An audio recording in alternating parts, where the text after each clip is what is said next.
All right, we are live.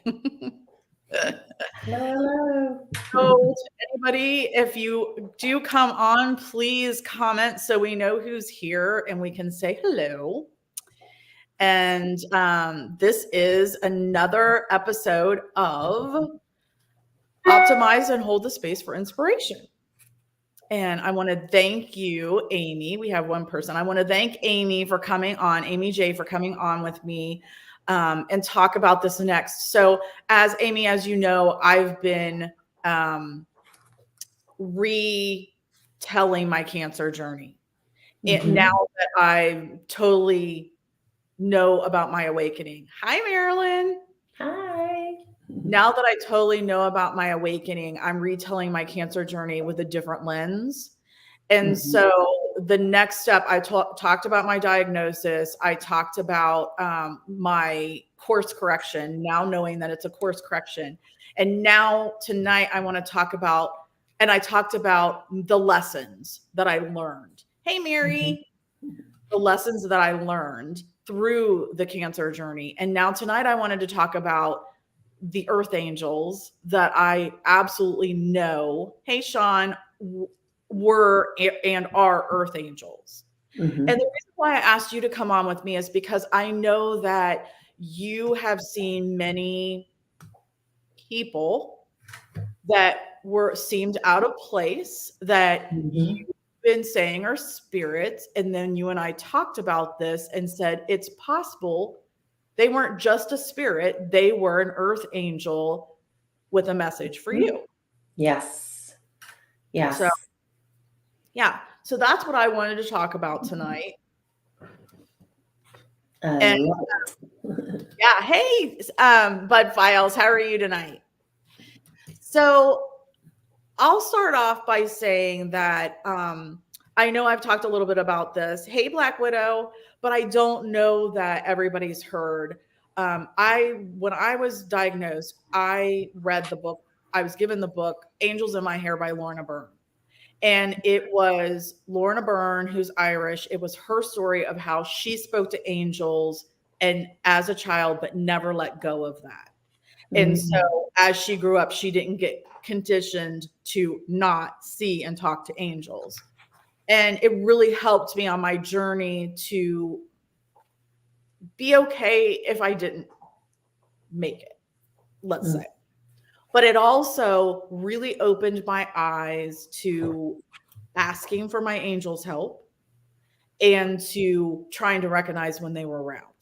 So I have pictures of like my flowers just glowing with yellow and my dog's eyes glowing yellow and different things like that. And then I started to talk to people and hey, Beth, and they were telling me about their earth angel stories. And that's when it started to click together. So the two most important earth angels that I know of in my life, and per our discussion, we're probably both going to even go back even further and try to think of others. Oh But yeah, definitely. yeah, so the first one was I was working out with the trainer because I was still working corporate America, had money, whatever. So I was working out with this personal trainer, Darren. He had been a bodybuilder, stripper, really good African American man. As he got older, he grew up and born again Christian, found God, very, Strip no more. no more stripping. So he would pray on me. He always had his holy water. He would always pray on me even before I was diagnosed. Oh, Yeah. And so it's kind of interesting. weird. It was a little weird, but I was That's a little weird. like, Yeah. oh. So long story short, I was in the best shape of my life. Like literally at the age of 42, I was in the best shape of my life. Hey, Steven. And thanks for dropping in. And went to Baja with my best friend, feeling the best I've ever felt. And then when I got back, that's when I was the whole story of my diagnosis. And so, long story short, I went in and told Darren, and Darren's like, oh, no, no, no, that's not how this is going. So I was like, all right. He started to teach me take how to deflect and shield against negativity. Oh, okay. So if I would come in, your trainer, I don't know if you've ever had a personal trainer, but they're like your therapist. Yeah. I saw him 2 times a week and, would always yeah, he is. My dog I would know. Things. yeah. So I'd come in and it's like, download what I've been doing since he saw me last. And then I'd say, oh, well, this nurse was really mean or this person. And he'd be like, no, no, we're not doing that. We're not taking in Mhm. that negativity. Walk away from it, push it away. That was hard for me back then in the hubbub of all the crap. Oh, sure. Right in the midst of it all, for Yeah. sure. So I worked out with him 2 times a week, all through the whole thing, except my surgery. Even if I went in, I was completely bald. I had my little skull cap on that actually had a pink skull on it. And I would just, even if I could just make it around the track one time with him, to have his energy with me and to pray Mhm. with me. And he said people would ask him, what is she doing here? Why is she here? You know what I mean? He's like, she's the strongest client I've ever had. And he would Right. take pictures of me and stuff. Well, I couldn't have made it through without him. Yeah. And the minute my treatments were over, I came in and they broke the news to me that he was no longer at the gym. Oh He my just God. disappeared. He. And nobody knew what happened, what was Oh going my on. God. Like, Wow.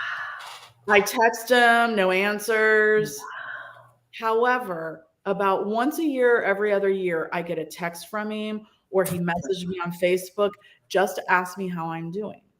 Hmm. Interesting. Well, there's a couple things that you said that caught my attention. The first one was that not that there's anything wrong with it, so don't take that wrong, but that you had said that he had kind of a wilder life and then he became a born again Christian. And then he talked about all this protecting negative energy and stuff like that. And so, that just, I don't know, out of curiosity, I'm like, that just seems a little strange to me. Not that I don't want to offend anybody. I'm not trying to offend anybody, or in their beliefs or anything like that. But that just kind of, and then the whole protecting yourself and doing all this stuff for you. I mean, not that you weren't worth it and stuff, but I don't know. There's just a little thing there that was a little niggling. I'm not saying it very well, but there was a little niggling there that like, as you're telling me your story. And I've always been that way to pick up little pieces, of things like that. And so that's what has led me to have that conclusion that some of these people, there's just a small something that is off, is the only way I can say it. It's just off a little. And there's Mhm. something small in there that I would go, nope. I'm thinking they're not in here in the physical. It's like they are in the physical, as physical as you and I, but they're not in the physical, if you know what I mean. They're an angel, they're a spirit or whatever. And there's always just something little that always, strikes me. So when you were telling that story, I'm like, okay. But Yeah. yeah, that's fantastic Yeah. you Yeah. know and I think that people out there need to she is confusing me. I'm confusing you. I think that's what she's saying. Let me see how I can say that more clearly. What part is confusing? I think what you're trying to say, Oh, are you shoot. leaving, Beth? I think what you're trying to Okay. say is that the way to sometimes spot them is something is just a little bit different. Like it's not just a normal. Yeah, that's what I'm trying to say. There's something that, and it could be just my intuition as well. Something just is, might be something they're wearing, something they're carrying, sometimes it's something they say that just seems like it's a little bit, just a, it, and it probably is a lot of my intuition. It's just something doesn't seem quite, quite right that they might be an angel or a spirit or something, but they're not as physical as we are. So Well, I'm sorry, Beth. I didn't mean to confuse you. I think what now looking back on it, it's like, okay, for him to, why would this trainer even approach me and feel that I would be okay with him praying over me with holy water? He's my trainer. He wasn't my Right. priest, Right. I didn't go to church with him. So that now, in talking to you, that's made me even take another step back to say, okay, I thought it was kind of weird at the time, but I was going through the situation that I really needed that. And Mm-hmm. Sure. he would talk about different parts of the Bible and tell me stories, in other words, in other ways, to get a point across to me, etc. Mm-hmm. So now that I think back on it, I thought it was kind of weird at the time. He didn't do that with other people. It was just me. Why would I be Right. paired with him? And why would he even ever start that type of thing with me? Mm-hmm. Except that I needed it, except that he was an Right. earth angel for me. Right. I guess that's what I was trying to say. There was just something that just seemed a little bit different, Mm-hmm. or unusual. Maybe that's a better word to say it. Just a little bit unusual. And again, I think a lot of it is just your intuition. You go, yeah, in hindsight, definitely. I'm sure there's people on here that can go back in hindsight and think of different times in their life that things have happened to them. Maybe they've met people, um, or that type of thing where they just can't explain it, Right. Right. you know? Hi, Kitty. So, Hi, Heckbus. hello. Well, Yeah. also the one other major one that I have, and then I want you to definitely maybe start with the one in the park for you, the Oh, yes. Okay. back Mm-hmm. one. So the other main one for me was I had, even though I was the model patient, I had disappointment after disappointment. So I thought I was going to have a lumpectomy. I was going to go on with my merry life, whatever. No, no, no.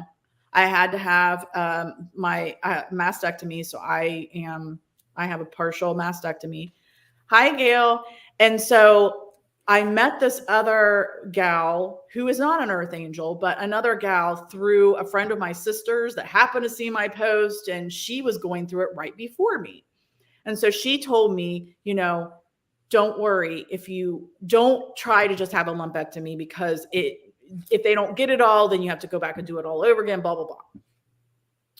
I have a prosthetic, she said, and it sticks to me. It's amazing. And Carol, who had the special lady and special woman, so one in Indy and one in Louisville, her shops, her boutiques. She said, I'll take you to her and she'll fix you right up and you'll never know the difference. You'll think you're complete. Everything will be fine. So we went up to see her and she wasn't there the day we were there. So then in Indy, so I met this girl finally who'd been my confidant for, almost a year. And so it was finally good to meet her and everything. Hi, Kieran. And then I ended up going to Louisville, and the second time I was there to pick up my prosthetic and my special bras, because it's all the things that you guys don't know about the after effects is just it's awful. So you have to have special bras and whatnot. And so I went down to pick it up, and I took a girlfriend with me, and she does bra fittings for regular women too. So she'll sell, anybody a bra. And Okay. so, yeah. So my girlfriend went down with me, and she was in the fitting room. And while she was in the fitting room, now remember, this is probably 4 months from treatment, I think. And Carol looked at me, and just out of the blue, she says, now Carol was a survivor. She had had 18 surgeries. She had had reconstruction, 18 surgeries before she just said, I'm done. Mm-hmm. And so she looked me straight in the face and she goes, have you gotten to the point yet where you wouldn't give anything to have cancer never happen? Hi, Dad. And have your breasts back and everything go back to normal. And I was like, wow. Huh. Let me think about that. And what I did is I thought back to all of those people that I had met, like Carol, Darren, Mm-hmm. all the nurses, the doctors, the people that worked at the hospital, the people that were on my page all over the world, all of the amazing moments that I had had. And I said, you know what? I have, because I wouldn't have had all these experiences. Yeah. That was the reason she was brought into my life, to get me to see Yeah. what a blessing in disguise all of this was. So Yeah. she is now passed, and I never got to say goodbye to her. Oh. She's gone. But I know that she was definitely an earth angel to many, many people. So Kitty Mhm. and Gail both have mothers. Hi, Mom. Both had Mhm. mothers. Yeah. Yeah. With cancer. So that was really, that moment was another turning point in my journey. And Mhm. just realizing all the things that did happen that were amazing to me at that point, Yeah. that I wouldn't have thought of. Yeah. And I think that's the whole point in talking about it too, is that people can go and look back at their own experiences again and go, wow, maybe I did encounter something um, supernatural, or however you want to describe it. So you wanted me to talk about my park story. Yes. Okay. So I had got divorced, and I had to move back home, with my mom. And that was like, yeah, if anybody's had to do that, my heart goes out to you. It was really tough. Yeah. It was really hard to do. Swallow your pride, go do that kind of thing. And so I used to go down to the park, and I still go there in my town. And it was where I would go, where I just would need to get my head clear, try to get some divine intervention, that kind of thing, type thing. And this was actually before I had, any kind of a real spiritual awakening. So I was just there thinking that, I liked nature. There's a river that runs through it. It's very beautiful. And I'm just gonna, okay, everybody's talking. Okay. And so anyways, I went down there just to find some peace, because I was struggling. I didn't have a job. I, was using everything that I had savings wise, was depleted. And I was down to a few bucks in my wallet, kind of thing. And I'm sitting there and I'm trying to do the best I can to, oh, wow. Some birds, sorry, just flew up on the wire right outside my window. And hello, okay. So distracted. I don't know why. I was trying to do the best that I could to convince myself that everything was going to be okay. But, I really wasn't feeling it, even though I was like, trying to just really build myself up. So I decided to leave the park, and it's a small park, and it's like a half circle. So you go off the main road, there's a half circle, you go one way, and then you get back on the main road. So I decide I'm leaving the park, and I start to go around the circle, and I notice a lady who's sitting there, and she looks like a homeless lady. She had a shopping cart with her, and it looked like all of her belongings were in the shopping cart. And I didn't pay no attention. I just happened to drive by her, and I get out to the main road, and I'm sitting at the stop sign waiting to pull out into traffic. And I hear, "Go back and give her everything in your wallet." And at first I'm like, "What?" And I just hear, "Give her everything in your wallet." And it was such a strong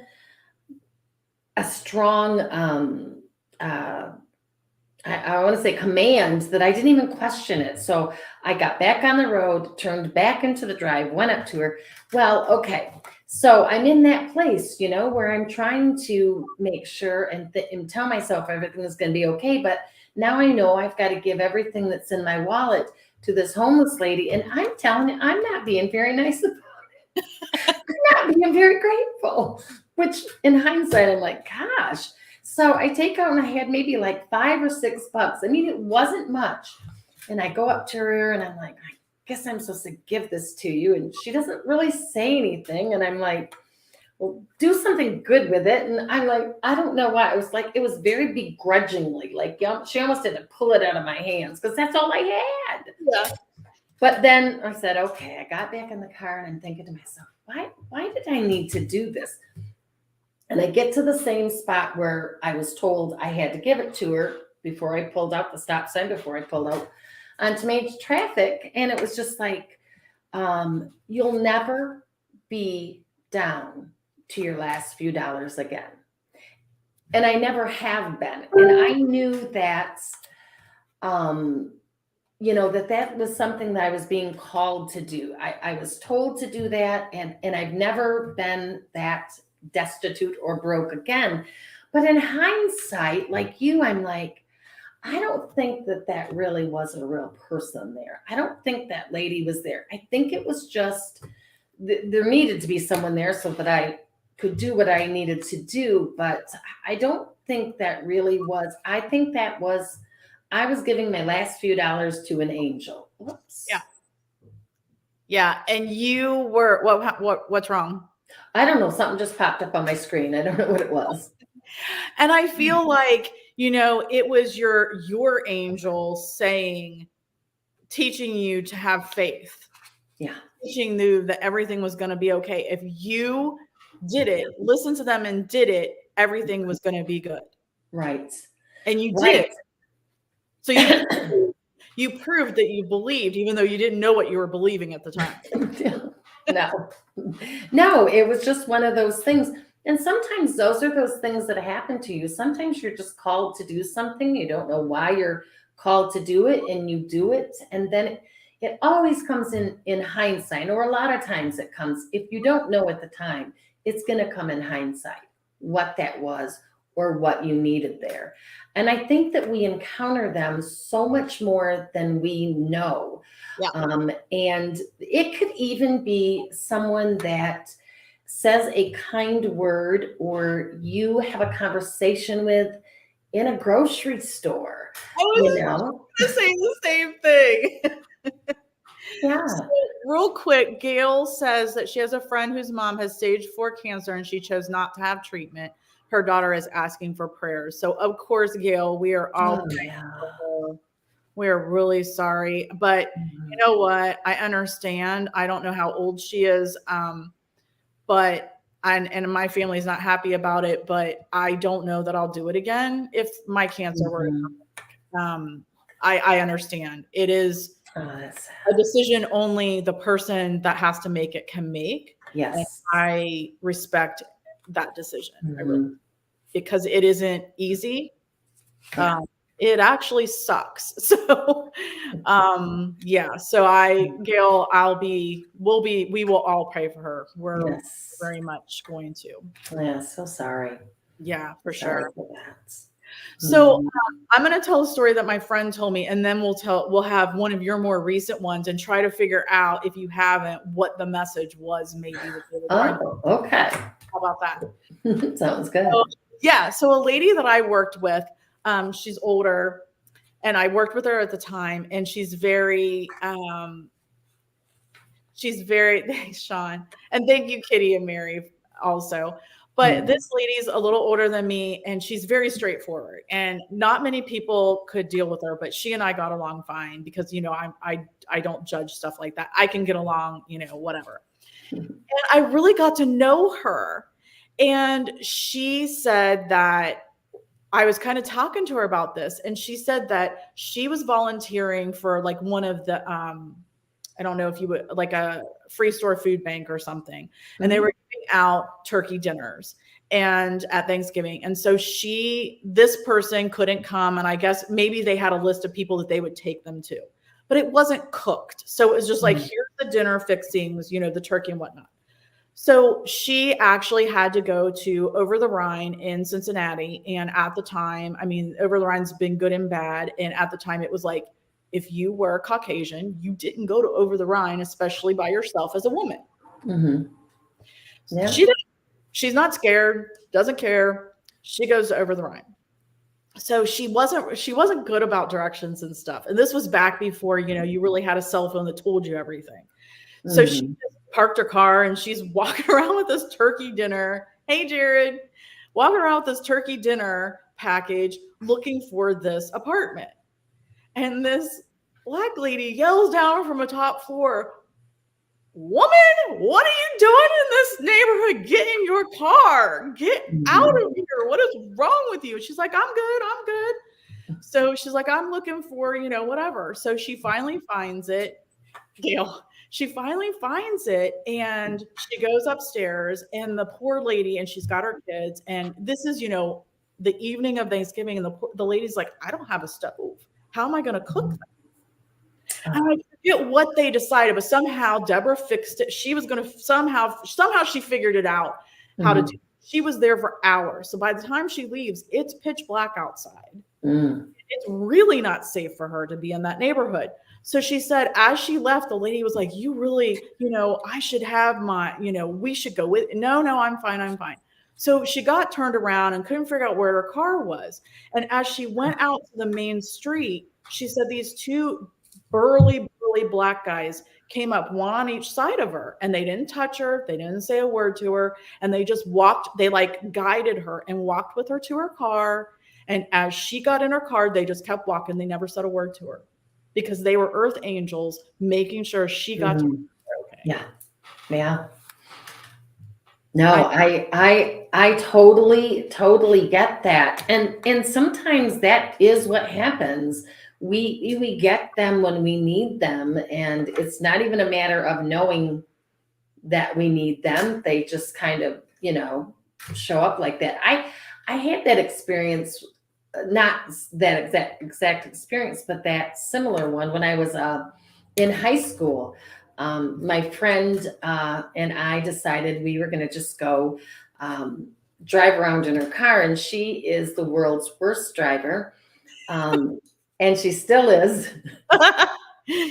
And if she's watching, she knows I'm talking about her. Anyway, she's the world's worst driver, and so we're on this back road. Now we're teenagers, so we don't dress appropriate for Michigan winters. We have high heels on and probably short skirts and no hats or gloves because that would ruin our hair and stuff. So we go down this road and we get stuck in the snow. And we're looking around going, what are we going to do? Because we weren't close to any houses or anything like this. And we were just kind of sitting in the car going, okay, how are we getting out of here? And that was before cell phones, because that was a long time ago. In the 80s, there were no cell phones. And so all of a sudden we get out to look to see how bad it is. Could we maybe push, this kind of thing, one of us push or something. And we see this old guy coming up with this shovel. And he's like, "Oh, girls, get back in the car. I got this. So we're like, okay, thank you so much. We get back in the car and he shovels it out and he kind of pats the car, like, go ahead, you can go kind of thing. And so we thought, well, we need to at least get out and thank him. And so we get out to tell him thank you. And he wasn't there. No, not even tracks in the snow, nothing. There was no sign of him not walking down the road, no sign of tracks, nothing. But we are out of the ditch, or out of, off the side of the road where we can actually move and then, go somewhere else. So sometimes that stuff just happens. And, we never question that. I mean, we're high schoolers. This happened like, blah, blah, years ago. And, and it's like, and I'm still friends with her. We're still really good friends. And so we talked one day after, we started having, after I started having my awakening and some of these other things were occurring. And she's like, "How did that happen?" And both of us were like, but we never question it because it did. But so a lot of times that in hindsight, you go, okay, that was divine intervention, is what I like to call it, because where else did this, beautiful being with a shovel come from? Right. Yeah, for sure. Yeah. Sure. So let's talk about some of the most recent things that have happened and try to figure out if you haven't, like, what they were here. Yeah. Well, I think I have a sense of what it is, but I didn't at first. So, and this is where I was going back at the beginning when I was saying something just seems just a little bit kind of not, I don't want to say normal, but just I think it's more my intuition because I'm very, and I think it's because I have a lot of attention to detail. You Mhm. know, if I ever do any of those things where you have to pick the picture or any fine, detailed, intricate work, I'm so good at that. I can discern and differentiate different things really easily. So I think that's part of it. So I was in Target and I was buying some beachwear to go to Florida and see my friend Kitty. And I think I need a hat because as you can see, I'm a little white, light skinned, and I burn. I don't tend to tan. And I thought, well, you know what? I'm going to go get a hat so that if we are on the beach or something, and it's really sunny, I can just kind of have a little bit of protection, sunscreen, but that as well. So so I get this hat and a couple hats, and there's no mirror around except for over here, like over somewhere else. So I walk over there and I put on a hat, and then I put on the other one, and then I put on the first one, and the lady comes up and goes, "Oh, that hat." And I said, "Oh, you think it's this hat?" And she says, "Yeah." She goes, "When you put it on, it just makes your face really brighten up your face." And I'm like, "Oh, thank you." So of course, I'm just that way. I just start talking to her and I says, "Yeah, I'm getting ready to go take a trip to Florida and I think it's going to be a lot of fun." Um, what? That is definitely weird. Oh, Wow. yes. Yeah, that's a story in itself. Wow. But Mhm. that kind of thing, total believer, that kind of thing happens all the time. So the lady says that to me and I'm like, "Oh, okay, and I'm telling my friend Kitty, but what I know and then she says to me, she goes, "Yeah, I had a trip planned once to go there and well, we just never made it." And so at first I didn't think of anything, but then what really struck me is I went to walk away and then I went to turn around and say thank you. And she was nowhere in sight. Now I know I'm in a store, so she could have but she was nowhere in sight.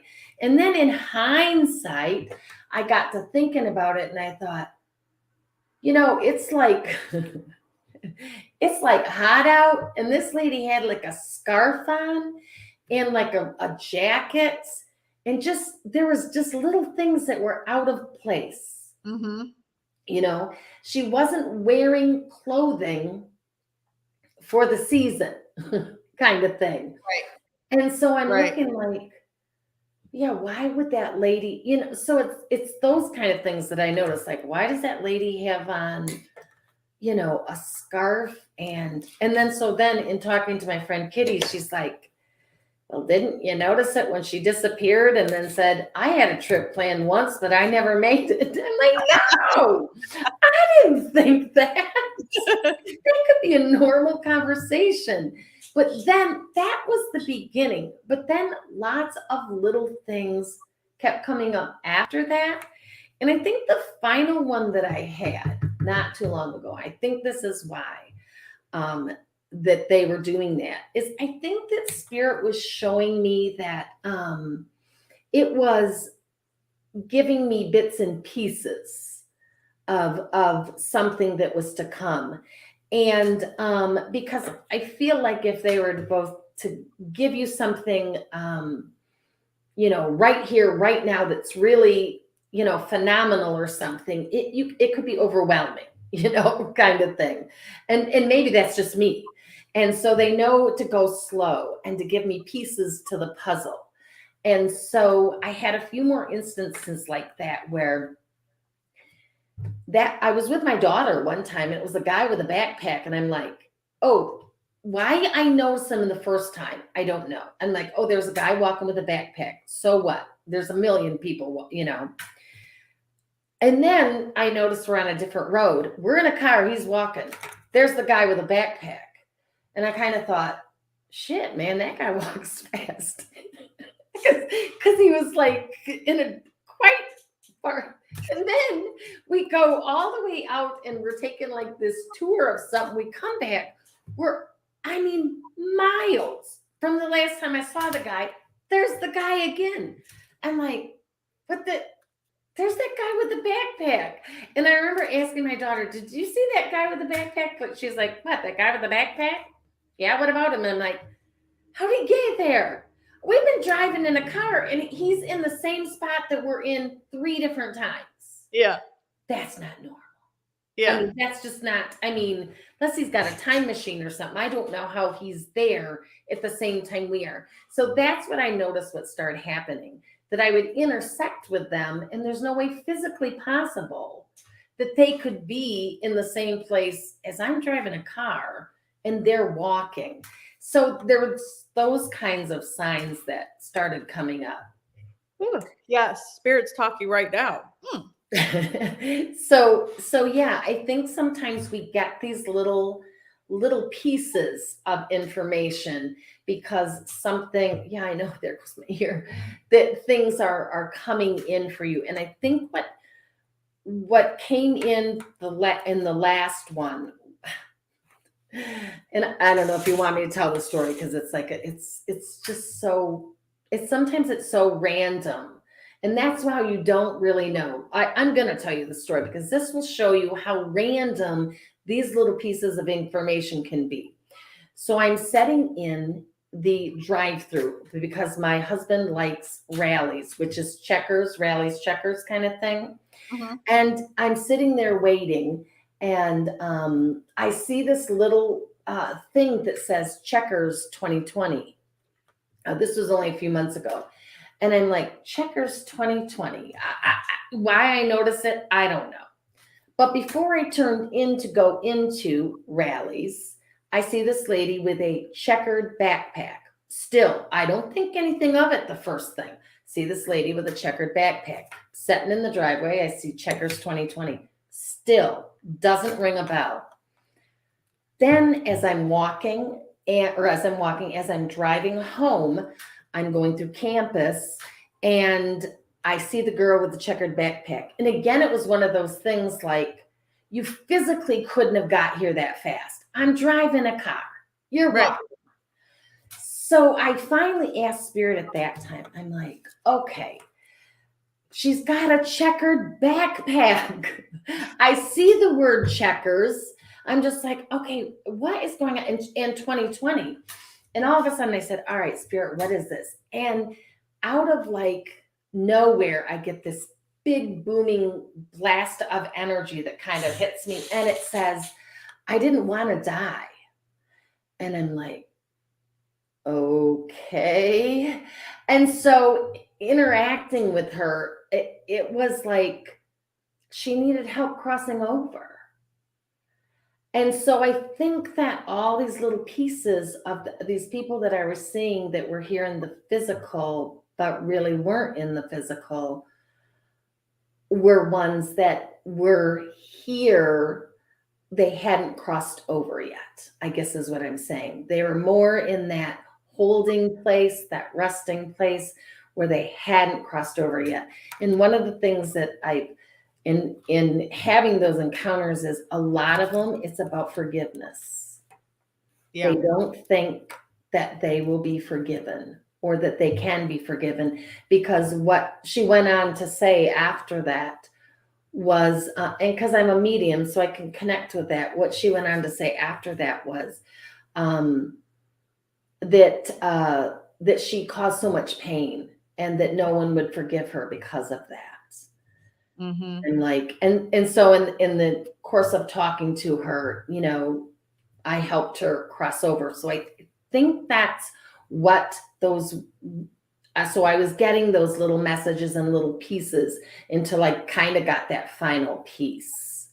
So was Checkers 2020, was that when she? You know, I didn't know. I didn't think to ask if 2020 was like maybe when she passed. Yeah, I I don't don't know. know. Checkers was just the reminder that I saw a girl with a checkered backpack. I saw the word checkers. Then I said, there's that girl again. And then it dawned on me, oh my gosh, she's got a checkered backpack. Got it. Okay. So that's how it all tied in for me. Right. Hi, Angie. Hi, Nicole. And Kieran says time travel is possible today. No one recognizes it when it happens. Yes. Yeah. Agreed. It's definitely happening more and more to lots of people, including myself. So, yeah. Mm-hmm. So, yeah. So I think you're right. Sometimes it depends, I think, on your abilities too. Hi, Mark. Mm-hmm. Depends on your abilities too of whether they are possibly a spirit that has passed and hasn't crossed over. Right. Or is it an angel that's here to give you a message? Yeah. Or were some of those angels here that were trying to give you the message that you were eventually going to help this woman because you could? Yes. Yes. Yeah, I'm not sure. But all of that makes perfect sense. Yeah, absolutely. To people watching. Yeah. So that brings me to, and I don't know who on here might have heard me tell the story, but that kind of segues into this next story of when I was out in Montana. So I went out to Montana, Whitefish, Montana, never been to Montana, bucket list. And so I went to see Jackie, our friend Jackie, that is in some of our classes and whatnot. So I go out there and they, pick me up from Missoula. We drive 4 hours to Whitefish. Whitefish downtown is like 2 city blocks. That's like all it is. It's very, very small. And we're exhausted. We've been to Glacier all day and we end up going to this place called Casey's. And so as we're walking in, it had this plaque on it that says, I forget what the year was, 18. Well, I don't know if it would have. Anyway, I forget. Maybe it wouldn't be 18 because would something that far west be 1800s? I don't know. But I'll get to. Yes, Angie. Yes, Angie. That's what we originally started talking about before you jumped on. So I'll wrap it back up to that again. Mm-hmm. So I'm seeing this, one of the oldest buildings in Whitefish, and I'm, my paranormal radar is up. Dee, dee, dee. No, you don't have it wrong, Angie. You don't have it wrong. No. We've just segued into some other different things. So anyway, we go in and we get this really cute waiter. He's been there for 14 of a 16-hour shift. And he comes up and I've got my back against the outside wall and there's a window behind me. And then Jackie's daughter is sitting to my left, which is weird because this is my left. And then there's no window past her. Jackie's sitting across from her daughter and Gabe, her son, is sitting across from me. There is another wall on the other side that has just, it's a brick wall and it just has big screen TVs and they're all on. So there's no windows, no mirrors, nothing. The only other table in the place on our end of the restaurant is down past that window. So they couldn't see out the window. Mm-hmm. So there's a lady sitting perpendicular, like facing towards us. And then there's a couple, a man and a woman sitting facing her. Okay. So the waiter comes up and, we order and whatnot. And we're having fun. And Jackie keeps looking out the window. And finally, I was like, what, Jackie? Well, Jackie has abilities as well. And so do her kids. And she goes, do you see that truck out there parked on the side of the sidewalk? And I said, yeah. It was a truck that was parked almost past the window. And it had a cap on the back with a window in it. Uh-huh. She said, do you see the lady sitting in the back of the truck through the cap window? And I was like, yeah. She goes, that's weird. Why would she be sitting back there? She's been sitting back there this whole time. Why would a lady like her sit in the back of this truck, the bed of the truck? Mm-hmm. I was like, I don't know. So we go on, having our dinner, having a few drinks, whatnot. And Jackie went to look for our waiter, and she saw the woman sitting at that table, and she looked back at the truck, and she looked back at the table, and it all of a sudden her face got like really pale, and we were like, what? She goes, that woman in the back of that truck is a reflection of that lady sitting at that table. Oh, that's crazy. Scientifically, it was impossible for that lady to be reflecting in that window. There's absolutely no way she could have reflected. Mm-hmm. The couple sitting across from her that were closer to the window weren't reflecting. Mm-hmm. We call Sean over. We're like, Sean, we know you're tired, but we got a thing. Now, Sean doesn't know anything about us. We haven't talked to him about what we do, who we are, our abilities. Mm-hmm. So Sean says, is it a ghost? And we were like, why would that be the first thing you'd say? Yeah, exactly. And I was like, maybe. So I show him what's going on. He was like, wow. So he says, I'm going to go stand by the lady. They were good ghost hunters. They were trying to debunk it. We were. So he goes over and he's talking to them. How do you need anything else to drink? Blah, blah, blah. And he looks over at us and we're like, only the lady was reflecting, but he was in the middle. She was still reflecting and he was in the middle. So he walks away. He has to go do his business, whatever. So then Jackie's like, I'm going over there. I'm going over there and I'm going to talk to her. So Jackie goes over to the table and we don't know what's being said. And so they're talking and the lady's like, oh, so the lady gets up. Jackie sits down. Now nobody's reflecting. There's nobody in the window anymore. Nobody. Mm-hmm. And we're like, so this lady, they all four of them, Jackie comes back, brings all three of them back to the table, and the couple lives there. This lady was visiting them. Or was she? Was she?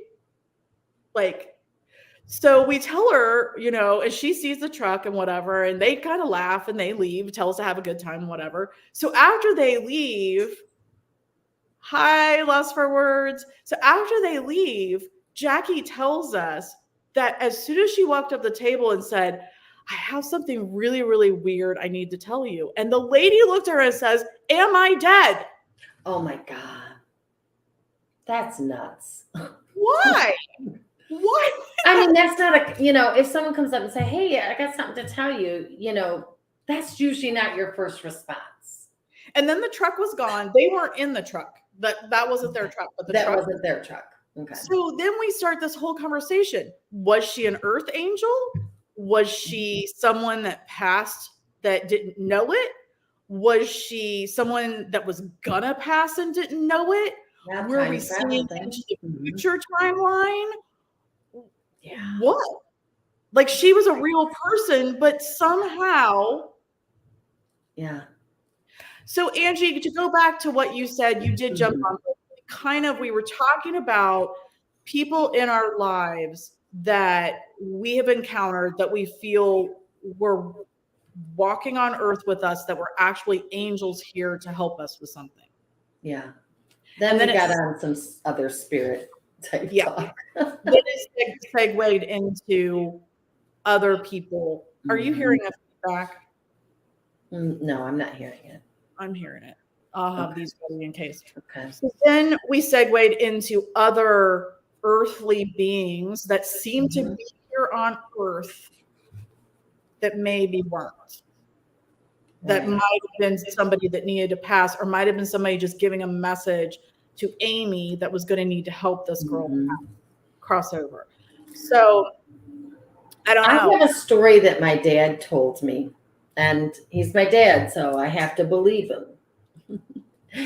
And he came home one time from work, and my mom and dad were divorced. He was remarried. He had some stepchildren, and one of his stepsons had tried to take his own life. And when my dad got in the garage, he noticed that he, was unresponsive. And so he's like trying to, figure out what to do, what's going on. And he sees my other stepbrother standing there. So he said to the other stepbrother, go call 911. As he's trying to attend give him CPR, this kind of thing. And then some other family members came home and, they got an ambulance and, good story. He was okay. Oh, thank God. That he made it and everything. But my dad didn't realize the stepson that he told, go call 911 at the time was in Germany, had got into a serious motorcycle accident and was in a coma. And he was standing there Full. With his brother and my dad. I don't know if he was there, to help. I mean, whatever. We can speculate why he was there, but he was there. And then my dad in that emergency situation didn't even realize it until after the fact. And he said, I told Joe, and then he went, wait a minute. So There's now no possible way that he could have been there. Did Joe come out of the coma? Yes. He and did. He survived as well. Wow, that's awesome. Yeah. Hi, Christy. And he has no recollection of it. Right. So because my dad asked him, did you ever leave your body and come here? And he's like, right. He had no recollection of it. Wow. But he came out shortly after that. Yeah. So then you start to think, okay, did he have that accident to go in the coma only to be there to help his brother, only to then come out of the, yeah. Oh, Nicole wants to know who called 911. Well, some other family members come home at the time and they noticed it as well. So I don't know that he called 911. But some other family members came in at the same time.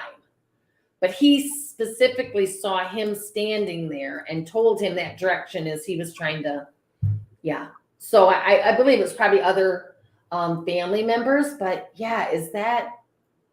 Or maybe his brother did call. And maybe he did. I don't know. That's a good question. My dad's gone now, so I'd have a long distance call to heaven, but I never asked him that because I was still just so baffled that, when he told me that.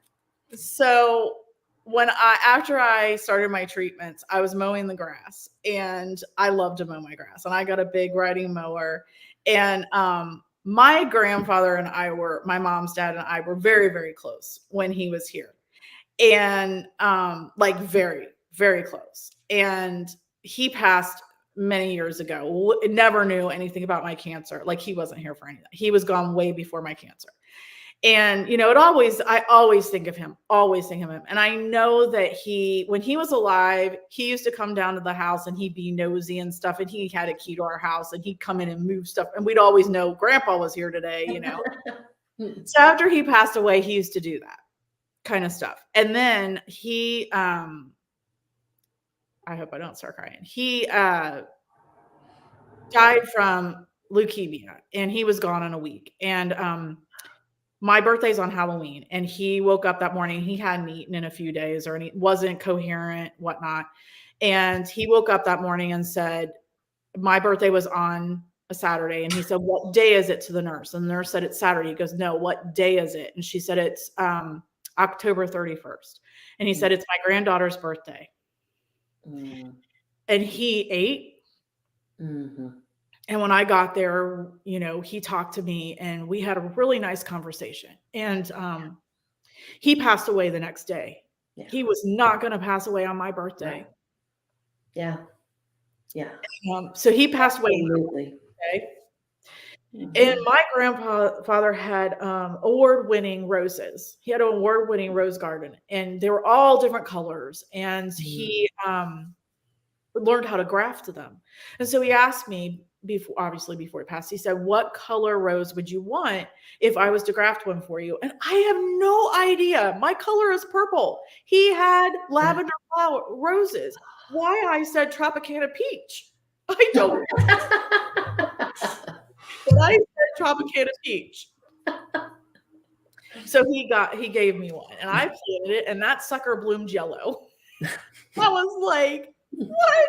But I would never tell my grandpa that it didn't bloom the right color. I love that rose no matter what color.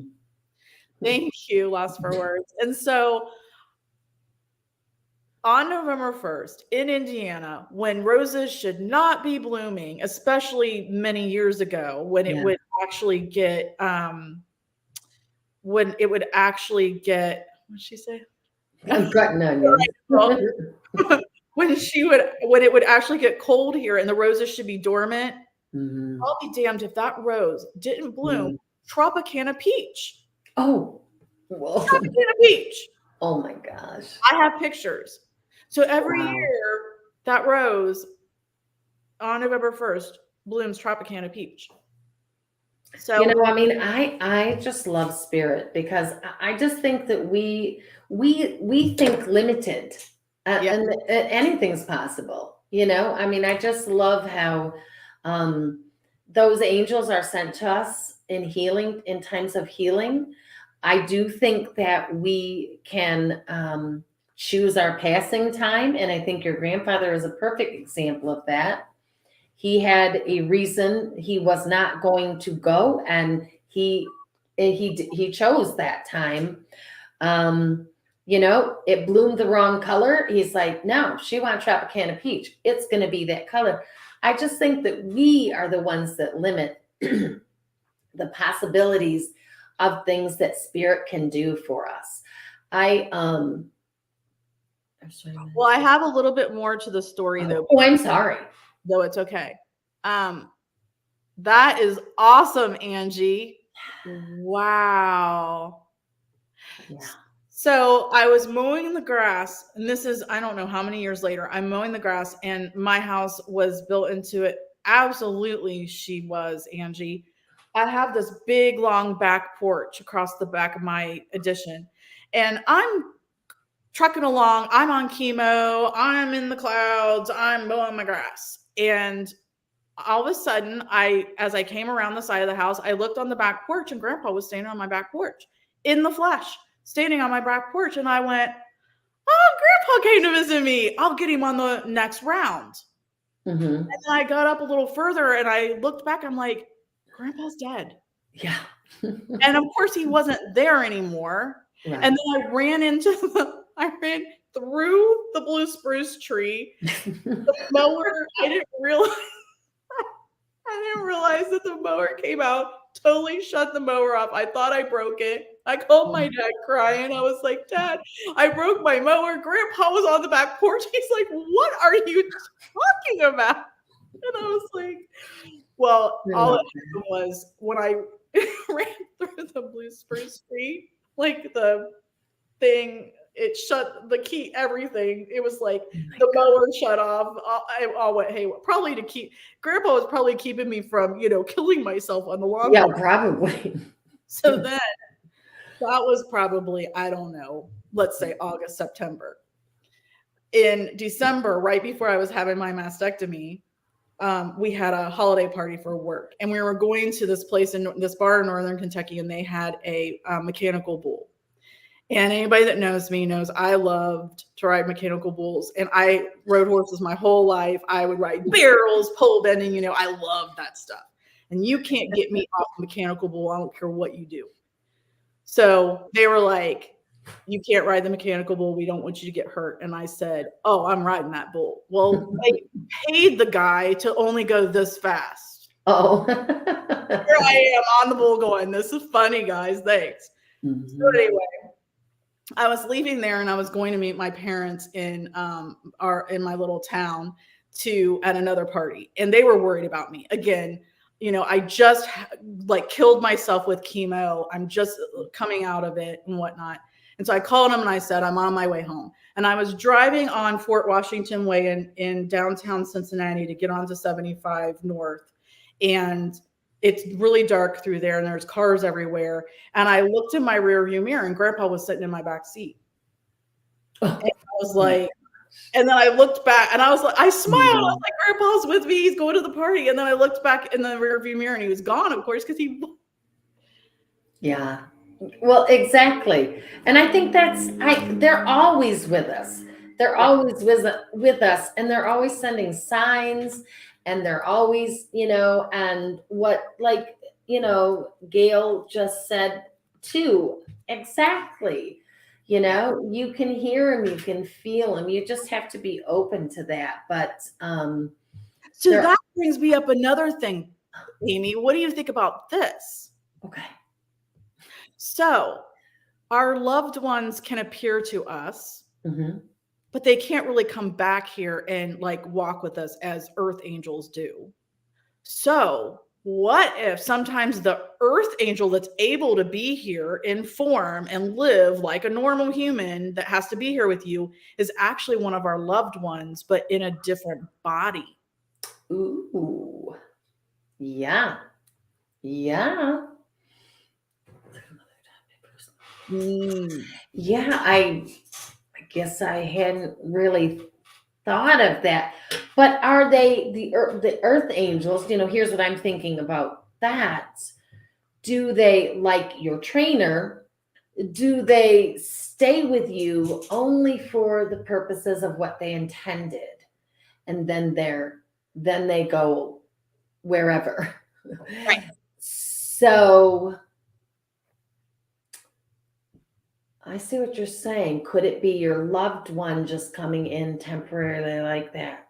You know, Because obviously, I limit the possibilities. I our don't loved know. one can't come back and be in our life for the time period that we need them because people would know. Obviously, they'd be like, "You Well, can't right. be here. Yeah. You're dead." You know what I mean? Yeah, exactly.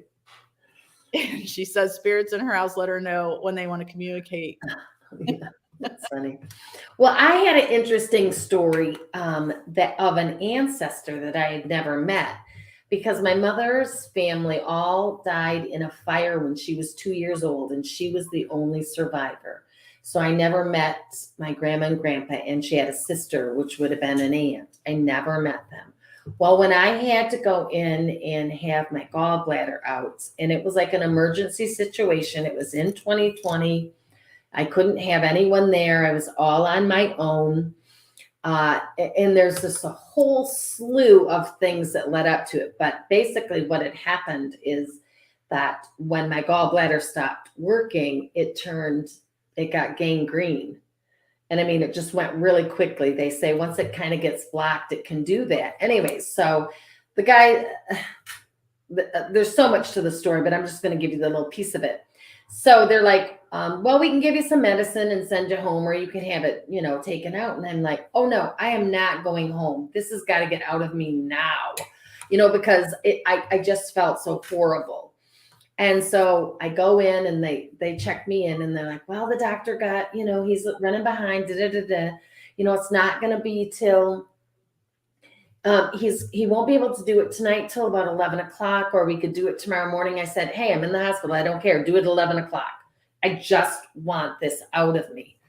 And so in between that time, this nurse comes in, I'm assuming, and she says, I'm just here to wash your belly. And I'm like, okay. And I'm not thinking anything, okay, yeah, sure, like prep for surgery or something. So, I had my robe up a little bit, and it was so gentle, and it was soft, and it was nice, and it just felt really good. And that's all she did. And then it was very comforting. And, this kind of thing. I don't even remember a lot of the conversation. I just remember her doing it, and it felt very, very comforting, right? Well, no nurse come in and washed my belly. But what I realized later was it was my aunt that I'd never met, my mom's sister that perished in the fire as a child. It was her. And I found that out through, some mediumship and some different channeling and stuff like that, that it was her. And she was just coming in, just Wow. protecting me, putting that layer of protection on with that care and all that. And so it was like, and now she's around me a lot. But that was like, I'd never met her. Yeah. But as I look back, I remember she looked an awful lot like my mom, but I didn't see that at the time, Yeah. you know. Yeah. So I mean, Crazy. So yeah. Angie said she met a little girl the other day, and as she was leaving, she turned and said, "Your light is beautiful." That's awesome. Oh my gosh, I love that. Angie asked her if she was an earth angel, and she tilted her head and just smiled and said that she knew that I knew. Oh my gosh, Angie, gosh, we should invite you on here so you can tell some of your stories. Oh my gosh, I love that. Yes.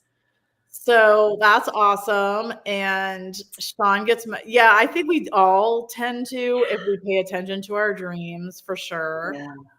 Why is And Kitty I guess what we started with is we started with talking about those people that aren't loved ones, that you might not have a connection to, that just come into your life for during an emergency or during some kind of illness or during some time of comfort or something where they're trying to give you a message. Mhm.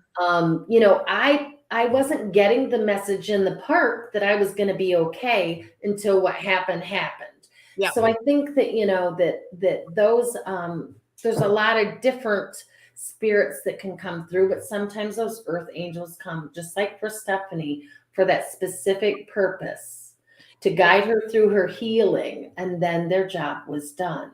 I feel like the reason why that happened for me then is because, okay, got it, Kitty, is because reading that book, I knew at that time, because this is before I knew any of you guys, I knew from reading that book that I was to ask my angels for help. And I did. I was asking for help. And I think that's why those angels were sent to me, because I Mhm. specifically asked for help. Right.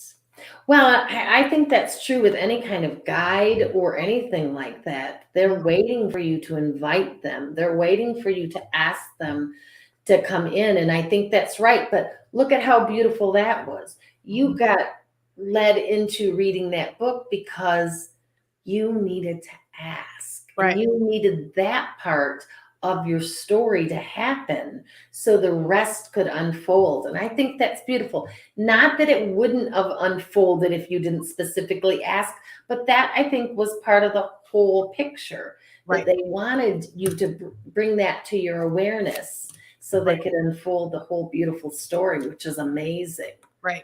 Yeah.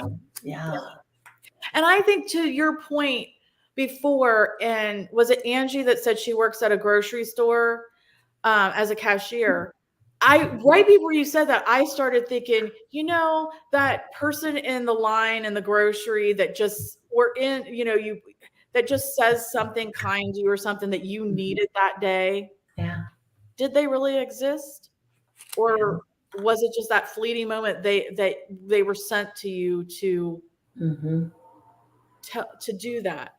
Family Dollar, gotcha. Well, and the other thing too, I think sometimes it's that we are, having to be reminded that we need to do some of those things too. So we do something kind for someone because of just that circumstances or something. You know what I mean? It's almost like, because whenever you do something really nice for someone, it also lifts you up as well. That kind of thing. So sometimes I think it's just to remind us that you never know who you're running into. Could be an angel. So always with that in the back of your mind, I guess. Gil, are you talking about me? That's so sweet. Oh, that is so sweet. It's gonna make me cry. So, you guys, I was having a day, a month or so ago, whenever I started this series, and Spirit told me, I woke up that day and Spirit told me, you have to do these lives. It doesn't matter if one person comes and listens to it. You have to do these lives. You have to talk about these things. You have to do these things. Gail, that is so, so sweet. Yeah, that's true, Shan. You're right. That was so sweet. I am so glad that just made all of this worth it. Just made all of this so worth it. And sometimes, like today, I had such a day, And I was like, oh my God, I don't want to do this live tonight. I'm going to put a smile on. And now I'm here and I'm loving every second of it. Yeah. Every Yeah. second. That's what we're here for. We're here for each other. I really think that that's why we're put on this beautiful planet, is to just learn how to, help each other, empower each other, befriend each other. And aw, That's so sweet. that is so sweet. Yeah, I think that's really why we're here. And so that's a great thing. So it wasn't necessarily about spirit wanting you to do it, but it was about who you could reach with Yeah. your story. Well, I said before I had the epiphany a few weeks ago that my cancer. So, one of the first things my oncologist said to me was stop trying to figure out what you did. There is no way, it's nothing you did, it just happened. And so I stopped thinking that. And then I had to tell myself something, right? So I told myself that I know so many people and that I felt like God knew that there was so many more people that I could help. Mm-hmm. And I told God, and people say, you can't make a deal with God. Well, I did.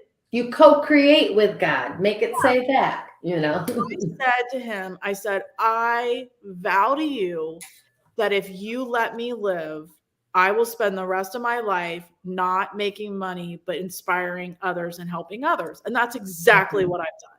Yeah. Yeah. So I always told myself that the reason he gave me the cancer was so that I could then use it to help other people. Now I know that's not true. However, it has ultimately led to me helping other people. Mm-hmm. But that's not really it was a course correction for me. We know that now. Right. But it was a course correction in a way that I could help other people. Right. Right. Yeah. Yeah. And I do think we can co-create some of those things with God. I think, I think he almost wants, or if you, him, her, however you, say it, I think they want to have that interaction, to have that, what do you want me to do? How do I want to do this? And we all have free will. So that throws in there too, anything that we want to do. But I think sometimes that when we are meant to really, really do something, even if we resist it, like we're supposed to go left and we go right, they're going to make us do a U-turn somewhere down the road, and we're going to eventually get to the left, That chick on here is going to say, make a U-turn. Yeah, that spirit. Yeah, that's right. At the next road, please turn. That's Absolutely.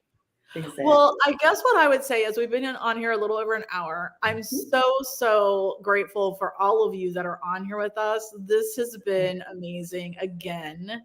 Sean says, thanks for doing it. We've both helped her so much. Here's what I would like. I would like those of you on here with us, like you've already been doing, tonight, tomorrow, whenever you have time, think about go through your life and think about, was there someone that you feel now was an earth angel that was here to help you through something? Thank you.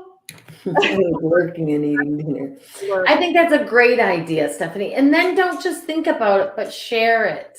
Share it with us. Share that story out, because I love to hear people's stories. I could talk all night with people, and it's just amazing because everybody's are different.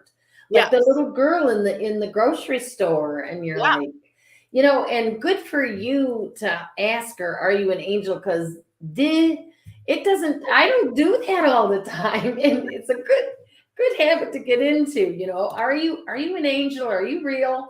Because that might have answered a few of my questions there. Well, I think you can always go back to the replay of this and comment, and then we'll see it. Hey, MCAT, and then we'll see it. So if you think of somebody that wasn't related to you that could have been an earth angel sent to you for a reason. Okay, Mhm. Christy, come back and comment on the replay so that we can see it and everybody then can see it of Yeah, somebody, because I'd really love to know if me other people too. have experienced this. Yeah. Awesome. Yes. Yeah. Shan, yep, you probably have a lot, Kitty. But think of, but there's a lot of people out there, because that's another way just to create awareness and uplift each other, if nothing else, because they're usually, such beautiful stories, Well, and you I think know. what we can do too is down the road, if anybody, maybe we have a night where I've done this with spooky stories, but we say anybody here's the link. Anybody that wants to come up on screen and tell Yeah. your story. Or So even do a Zoom or something so you can get more people on. It'd be like a virtual campfire. You know how you sit around the campfire and you tell your little ghost stories? Well, what I did the last time was just so they would have their, and we could get like 10 people on here, but Oh, like yeah. I would turn one up at a time and they would Oh, tell okay. and they would come back down into the comments and the next person would tell. We could do it however. That But would yeah, be that would be fun. fun. That would be a lot of fun. That would be a lot of fun. Well, thank you everybody that's been on here with us tonight. Because here's what what we all need to remember. And Kitty touched on it before. You inspiring somebody else then inspires you. So you guys are inspiring us to come on to inspire you. And that makes us feel inspired, because now I feel like, oh my gosh, I've helped somebody tonight. And that makes me feel Yeah. inspired. So that's it. It's a circle. It's a circle. Mhm. I love it. I do too. I do too. Oh, Angie, that would be great. Yes. If you want to do that, we'll definitely do that. Yes. We'll do that, Yes, definitely. I think that just sounds like a lot of fun, Mhm. and uplifting messages from people. So Yeah. we definitely need to come back on and do that. And We will. then have everyone share. Okay. All right. Thank you guys. Have a good rest of your week. And we'll be back to do more. I think the next, possibly if we do next week, well, wait though, we might be doing something for Lionsgate. Yeah. So stay Mhm. tuned for that. Stay tuned for 8/8 Lionsgate. 8/8 Lionsgate. That's probably what we'll do next week. And then we are going to do, I have another guest coming on, Jackie, actually, that is going to talk about gaslighting and stonewalling. So that's going to lead into some other things. So it's all these things that we are going to bring to the surface for people to be aware of. So Mhm. thank you. Please hit the thumbs up.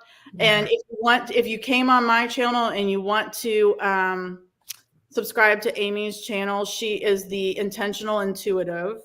Yeah. Right? That's Yes. what Mm-hmm. I think everybody that's on here, whether if they came in on Amy's channel, are subscribed to mine already. So Right. Yeah. awesome. Thank you so All right. much. Thank you, everyone. Bye.